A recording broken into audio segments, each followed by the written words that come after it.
Hello and welcome to Computer Tech and More. Today we're going to be taking a look at the Noctua F12, and this is part of my redone series where I redid my entire noise testing analysis. Let's get right into what we're going to be taking a look at today. So right here we have on the right side, the original testing methodology with the ranking, the model, the RPMs running, and the airspeed, and in some tests it'll be CFM. While on the left side, we have the new testing methodology. Again, we have the new rank, the model, the RPM, and the airspeed. And these are in alphabetical order, not ranking order. When we go to 100% PWM fan signaling, where there's one extra column, and that is the noise value it achieved at peak RPMs. So the first up of the analyses is noise normalized through my CPU cooler, which is the U12A. Originally, the F12 normal one was ranked 42nd. It is now ranked 45th, so an overall loss in position. The F12 IPC 3000 was ranked 41st. It is still ranked 41st. So this just shows like some, I don't know, arbitrary quality differences between fans. It's really hard to say. The regular F12 was my personal fan that I used in a previous build, so it's actually had a little bit of running life on it, equivalent to maybe a year or two. So it could be that something in its bearings have worn out a little bit, thus making it a little bit noisy at certain RPMs. But between the two tests, between the original and the new, it hadn't been used other than in testing purposes. So you have to take all testing with a grain of salt.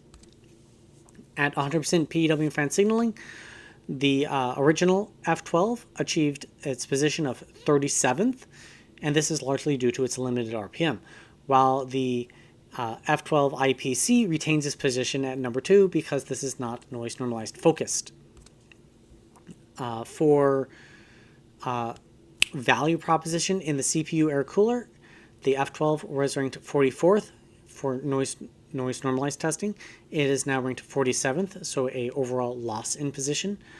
The IPC version was ranked 46th, it is now ranked 43rd, so a improvement in position overall. At a 100% PWM fan signaling, the regular F12 retains a position of 33.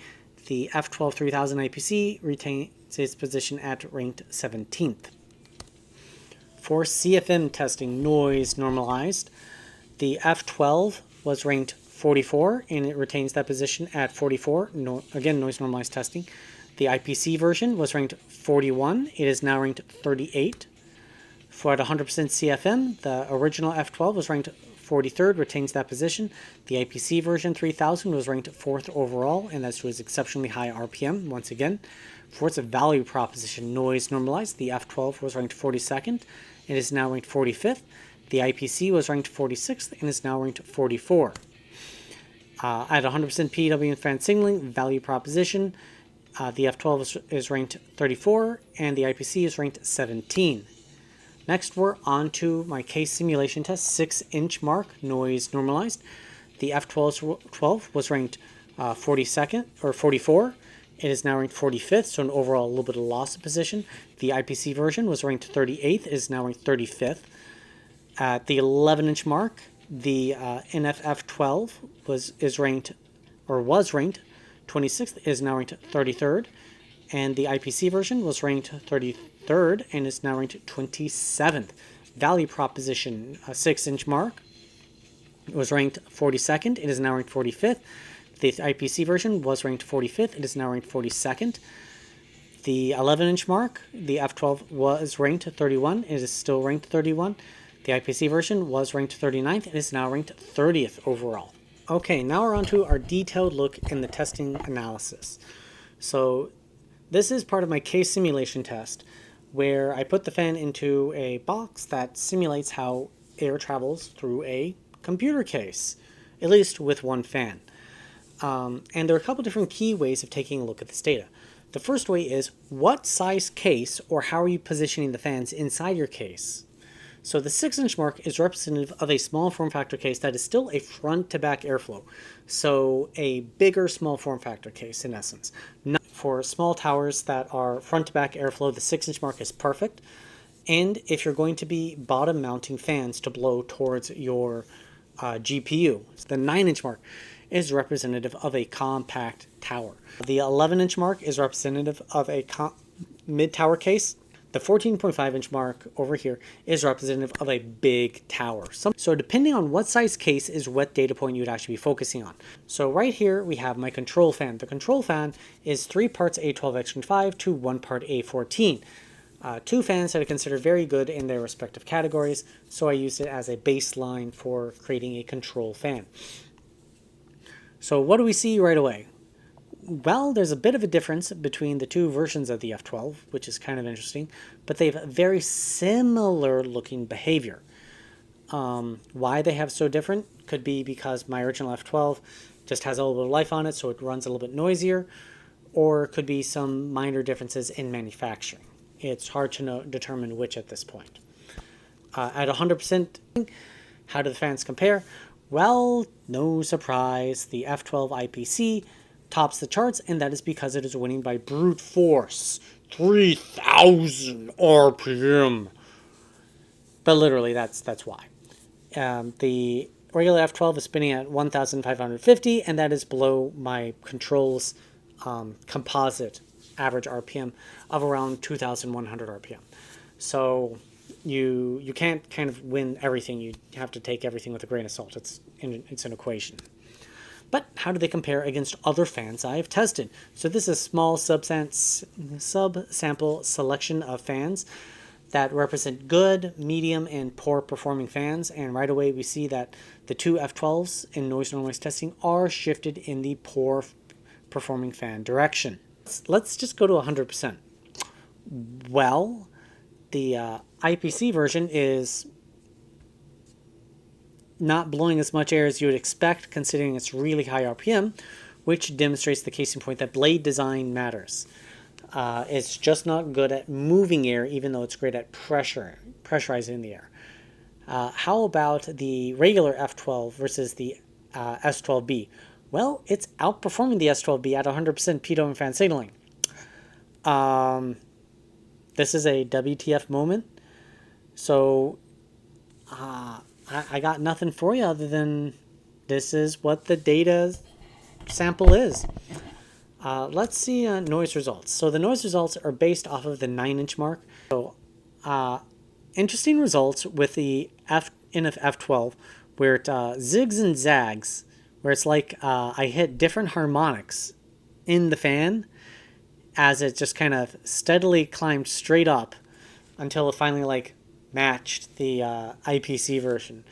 So it meant figuring out how to noise normalize it was very odd because at which data point do you collect?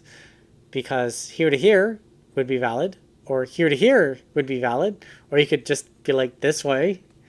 So, again, don't know exactly why it was doing that, but we do see a similar-ish behavior from the F12 IPC version, where it steeply climbs in performance without gaining that much more noise before it kind of levels out into its own particular pattern.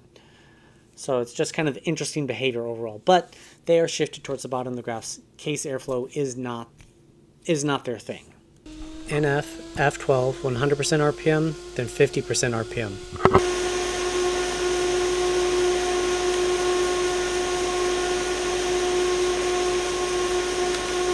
50%.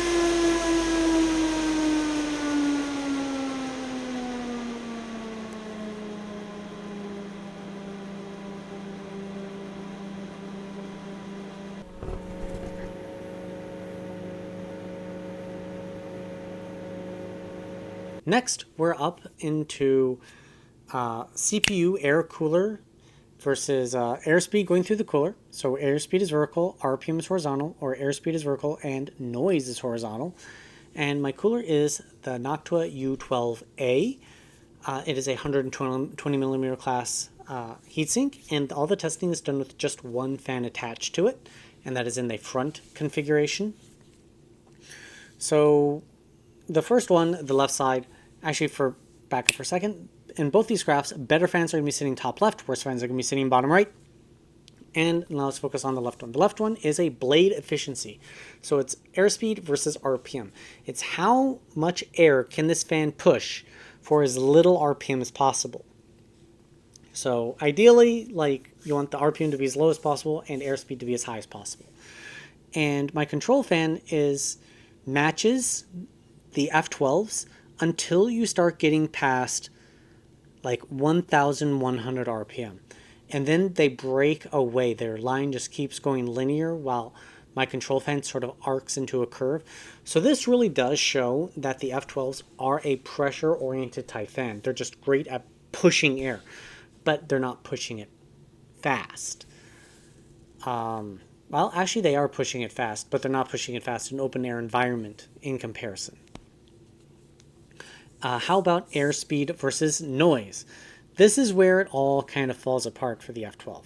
So we got my little zig and zag and joggle going on for the regular F12, while the IPC version follows my control fan fairly well, but actually at higher RPMs it's very similar to my control fan, but then just, well, it goes off into infinity with its really high RPM. How does it compare against other fans? Well, first, well, you can use it in a relative sense. So let's say you are actually using the F12 on your current cooler, whether it's a radiator or heatsink. Well, if you upgrade to a T30, you're now going to be pushing 1.3 meters per second of air in my noise normalized testing, so that's 12 decibels. You're going to be moving that 1.3 meters per second of air, so that's that much more air speed for the same noise level. So now if you have an unlocked CPU, your CPU is going to be able to run at a higher wattage for the same noise. Let's move on to 100%. Well, the F12 is still at the bottom of the graphs. It's near an equivalent to the DLG12, the C12, the NF-P12 Redux is right in line with it, but the differences are in noise values. The Redux is a little bit noisier, surprisingly. The TLG12 is a little bit quieter. The IPC version is kicking ass. It's right at the top of the graphs, moving 3.2 meters per second of airflow. So that extra RPM does get you something, but it's also at a rip-roaring loud 36.9 decibels. Next up is airspeed versus decibels. So this is how much airspeed we're getting for how much noise we're producing. And it's pretty clear that the F12s are pretty much at the bottom of the graphs. Mind, they do match up against some other leading fans, like right here we have the T30, where the F12 IPC and the T30 kind of cross paths and end up having very similar noise performances, but overall they are shifted right towards the bottom of the graphs. Next up, we have my CFM testing.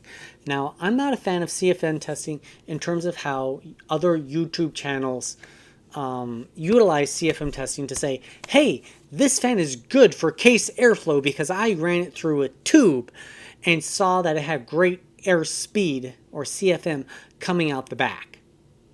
That is actually fundamentally incorrect and should not be used in any way, shape, or form to determine how well a fan will perform in case airflow applications. Now that my rant is over, how do these fans look? Well, in terms of airspeed, or CFM, versus RPM, they line up perfectly with my control fan, so no surprise because of what I just told you. So of course they're going to line up perfectly, even though we saw such a dramatic difference in my case simulation testing. Now onto noise versus CFM. Well, both of them are underperforming compared to my control fan, so yada yada yada, let's keep going. So now we're into noise normalized testing, CFM compared the fans against each other, and both of them are shifted towards the bottom, with the IPC version being slightly better than the non-IPC.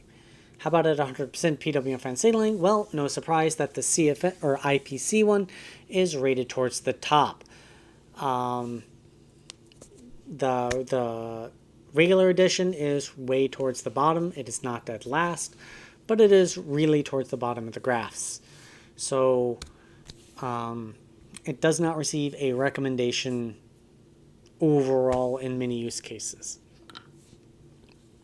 I think it would be fine as a heatsink fan, but a bit on the noisy side. Here they are, noise versus CFM compared to other ones. So it's not the worst. This is the Ice Scale Thermal Extra 120. It's doing pretty bad until higher RPMs, so higher CFM hits, and then it accelerates past, but overall you get the picture. So now we're on to the value proposition graphs.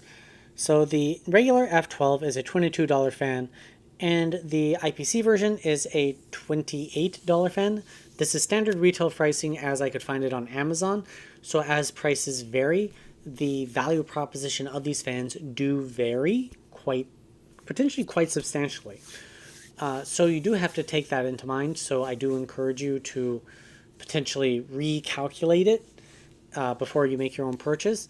But they're all based off of standard retail pricing, so at least gives you apple to apples in that sort of sense. So the 6-inch mark, noise normalized. Noise normalized is always going to be on the left side. 100% pitot fan signaling is on the left side. And let's get into it. So the NF-F12s are pretty bad. At 100% pitot fan signaling, they're still pretty bad. How about the 11-inch mark? Do things look better? Nope. The F12 is still bottom of the barrel in both 100% and noise normalized. In terms of CFM testing, the F12s are, well, at 100%, they're kind of, one is middle of the road, one is kind of upper middle, but they're both still a far cry from the best fan. And at cooler testing, value proposition, and 100% pitot fan signaling, well, value, they are pretty close to the bottom. Even at 100%, they're just mini fans that are just a better value overall. All right, and at the end of every video, I do like to show off my raw data. This data does belong to me. However, if you want to use it for your own personal use, so that is for you in your own Excel sheet, for your own data purposes, you are more than welcome to do so. However, if you want to use it in any sort of publication, I do ask that you reference me and my channel because I am the one who collected this data and it belongs to me. It takes me around 1.5 hours to 2 hours to collect this level of data, plus the additional time to record the videos and make the pretty graphs and charts and limit the data set and all that kind of fun stuff. So this is a labor of love. I am an aerospace engineer. I do love doing fan testing, actually just collecting the data collection part. So that's why I'm making these videos. Thought I'd share literally my data collection. But I do want to take it to the next level because I want better accuracy, but I personally just don't have free money to just devote thousands of dollars into test equipment. So if you like this content, I encourage you to think about helping support me on Patreon. I'd really appreciate it. Or subscribing to this channel would really help me out. Other than that, if you've got suggestions on other fans to take a look at or content for me to make that you might be interested in, I certainly take that. If you've got constructive criticism for me, please leave it in the comment section down below. The keyword there is constructive. If you're just going to rant and rave, I don't need to hear about it. And yeah, I hope to see you next time here on Computer Tech and More. Have a great day.